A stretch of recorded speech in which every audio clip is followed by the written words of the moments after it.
आज हम आपको लेकर आए हैं राजस्थान के झुंझुनू में स्थित रानी दादी सती माता के मंदिर में। अब ये मंदिर कोई छोटा मोटा मंदिर नहीं है, बल्कि एक बहुत बड़ा राजमहल है जो कि देखने में बहुत सुंदर है। वैसे तो रानी दादी सती माता के बहुत से भक्त पूरे राजस्थान में हैं, लेकिन राजस्थान के अलावा पूरे भारत में और देश विदेश में इनके बहुत सारे भक्त हैं जो कि इनके दर्शन करने के लिए यहाँ पर आते ही रहते हैं। और बस आज हम भी आपको यहाँ पर दादी माँ के दर्शन करवाने के लिए लाए हैं। कुछ तो अलग बात है इस जगह में, जितना सुंदर आंखों से लग रहा है उतना सुंदर कैमरे में कैप्चर हो ही नहीं पा रहा है। इस मंदिर की भव्यता, इसकी सुंदरता और इसका रंग इस कैमरे में बिल्कुल नहीं दिखाई दे रहा है, लेकिन आंखों से बहुत सुंदर लग रहा है। हेलो, कहाँ पहुँचे हो आप लोग? रानी दादी सती मंदिर। सती माता के मंदिर में कौन कौन आया है तुम्हारे साथ?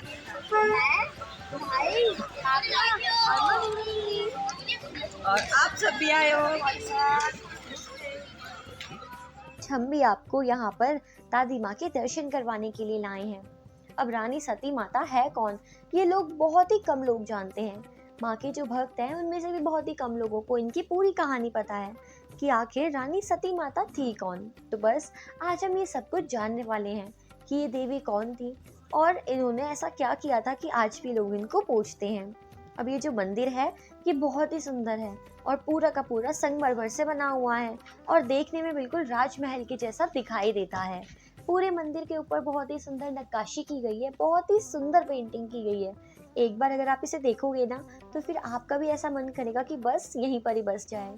और सबसे बड़ी और ख़ास बात जो कि इस मंदिर को और भी ज़्यादा अच्छा बनाती है वो ये है कि यहाँ पर बहुत सारे लोग एक बार में मंदिर में कमरे लेकर आसानी से रह सकते हैं। यानी कि ये जो राजमहल है इसमें आप लोग रह भी सकते हो। मंदिर में प्रवेश करते ही दाएं और आपको यहाँ रिसेप्शन मिलता है जहाँ से आप अपने लिए रूम बुक कर सकते हो। और इसके आगे हम आपको बाद में बताएंगे, हमारे साथ वीडियो में बने रहिएगा, हम आपको कमरा भी दिखाएंगे। वैसे तो ये जो झुंझुनू में मंदिर है ये 400 साल पुराना है। ये मंदिर है सम्मान, ममता और स्त्री शक्ति का प्रतीक। वैसे तो पूरे देश में से दादी माँ के भक्त यहाँ पर आते ही रहते हैं, लेकिन खासकर भाद्रपद में अमावस्या के दिन पर यहाँ पर बहुत ही विशाल मेला भरता है। तो चलिए रानी सती माता का मंदिर हम आपको दिखाते हैं। तो रानी सती माता थी कौन ये जान लेते हैं सबसे पहले। तो रानी सती माता एक राजस्थानी महिला थी जो कि अपने पति के साथ सती हो जाती है। 13वीं से 17वीं शताब्दी के बीच की कहानी है ये। हम सभी इस समय मंदिर में शाम के टाइम पर पहुंचे हैं, तो 7 बजे यहाँ पर बस आरती शुरू होने ही वाली है। तो चलिए सबसे पहले हम आपको आरती में ले चलते हैं और माता के दर्शन करवा देते हैं।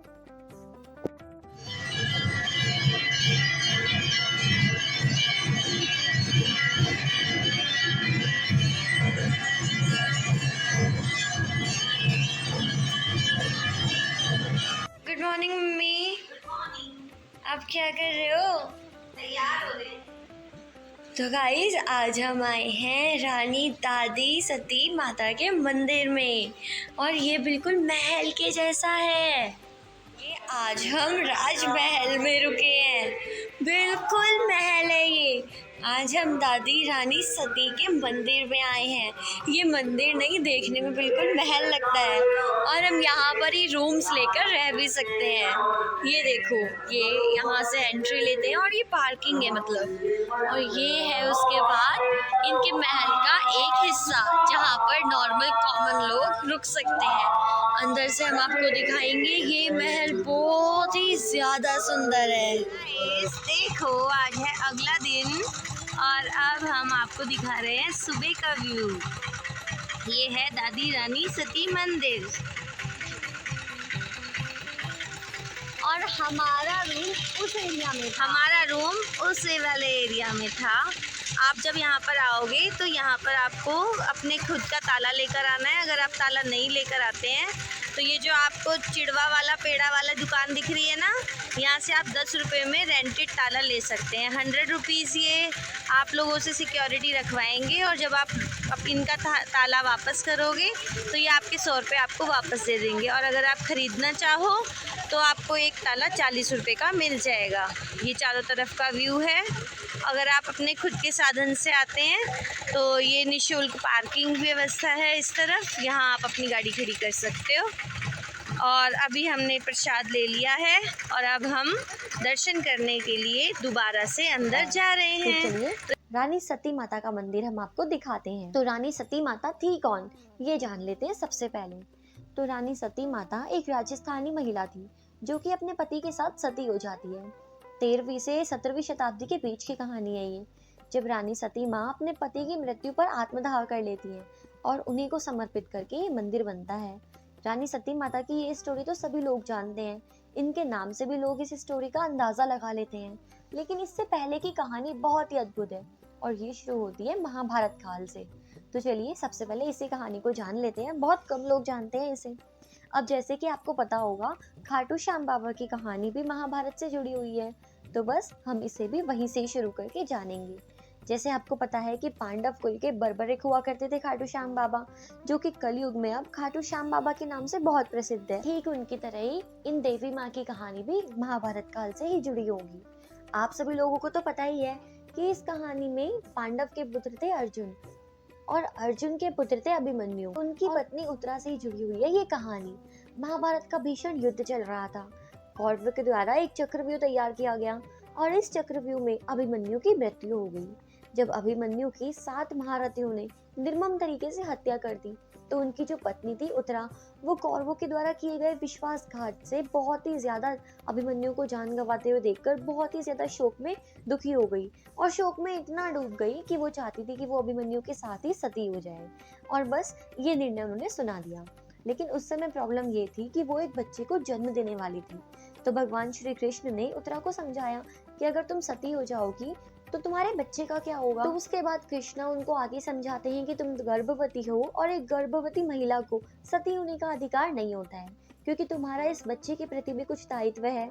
तो बस कृष्णा ने उत्तरा को किसी ना किसी तरह से समझा दिया कि उन्हें अपना जीवन समाप्त करने का ये विचार त्याग देना चाहिए और ये सब कुछ भूलना होगा, क्योंकि ये उनके धर्म के खिलाफ है। तो उसके बाद उत्तरा भी इस बात के लिए मान जाती है और सब समझ जाती है और अपना निर्णय बदल लेती है। लेकिन उसके बाद वो हाथ जोड़कर श्री कृष्ण भगवान से ये विनती करती है कि माधव, आपने आज तो मुझे सती होने से रोक लिया है, लेकिन मेरी इच्छा है कि मैं अगले जन्म में भी अभिमन्यु की ही पत्नी बनूं और उसके बाद उनके साथ सती हो जाऊं। तो उसके बाद श्री कृष्ण उनको तथास्तु कह देते हैं। तब अगले जन्म में जो उत्तरा है वो राजस्थान के डोकवा गांव में गुशलमाल के यहाँ पर एक बेटी के रूप में जन्म लेती है और उनका नाम नारायणी रखा जाता है। अब अभिमन्यु का जन्म भी यहीं पर ही हुआ था। उन्हें हिसार में रामचलन के यहाँ पर पुत्र के रूप में पैदा हुए वो, उनका नाम तनधन दास रखा गया।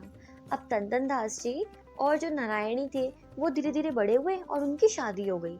सफलता पूर्वक उनका जीवन रहा। उनके पास एक सुंदर घोड़ा था। हिसार के राजा के पुत्र की नजर इसके ऊपर थी कि ये जो सुंदर घोड़ा है वो राजकुमार के पास होना चाहिए, तनधन दास इसका क्या ही कर लेगा। तो उसने काफी बार उनसे वो घोड़ा छीनने की कोशिश की, लेकिन तनधन दास और जो नारायणी थी वो उन्हें घोड़ा देना ही नहीं चाहते थे, हमेशा मना कर देते थे। तो बस इसी बात के लिए यहाँ पर एक युद्ध हो गया। तब राजा का बेटा उस घोड़े को जबरदस्ती हासिल करना चाहता था। तनधन दास जी बहादुरी से अपनी लड़ाई लड़ते हैं और इसके बीच में राजा का जो बेटा था वो मर जाता है। अब राजा का बेटा जो राजकुमार था वो मारा गया, तो राजा बहुत ही क्रोधित हो जाते हैं और युद्ध में नारायणी के सामने ही तनधन दास जी का गला काट के उन्हें जान से मार देते हैं। अब वीरता और शक्ति का प्रतीक नारायणी जी थी, वो राजा से बहुत लड़ाई करती है और उसके बाद उन्हें भी जान से मार देती है।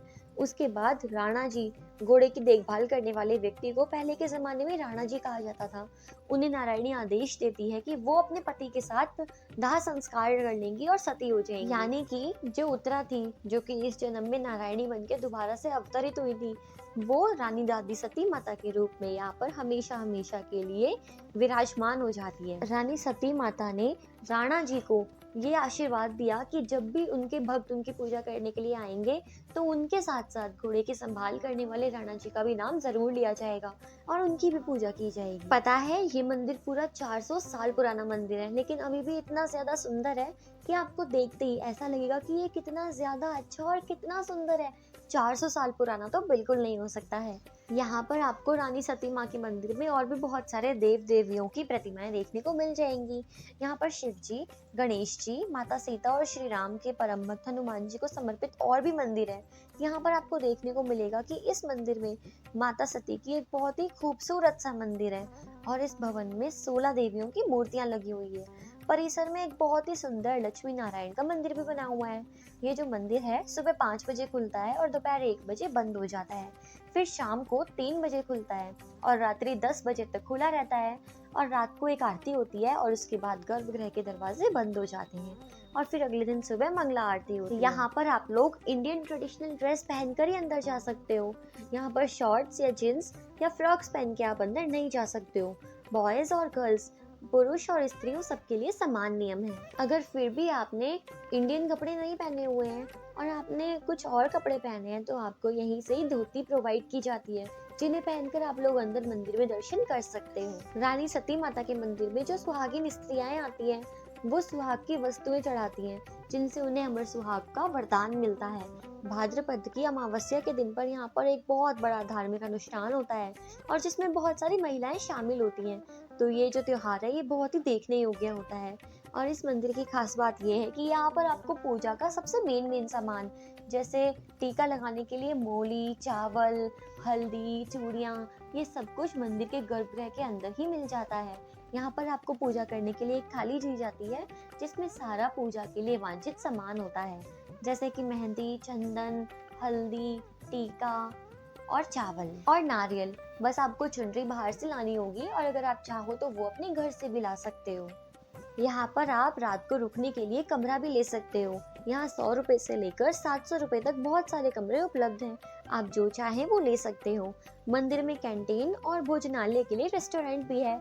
खाने के लिए आपको कूपन मिलता है जो कि आप आसानी से खरीद सकते हो और यहाँ पर जो कैंटीन है वहाँ से आप इंडियन, साउथ इंडियन सभी तरह का खाना आराम से ले सकते हो और ये आपको पूरे दिन मिलता है। अगर आप लोग ट्रेन से आए हो तो झुंझुनू के रेलवे स्टेशन पर आकर मात्र 10 रुपए में आप इस मंदिर पर आसानी से पहुंच सकते हो और अगर आप चाहो तो पैदल भी आ सकते हो। ये 2 किलोमीटर की दूरी पर है। चारों तरफ बहुत ही अच्छी नक्काशियाँ हो रही हैं, चित्रकारी बनी हुई है।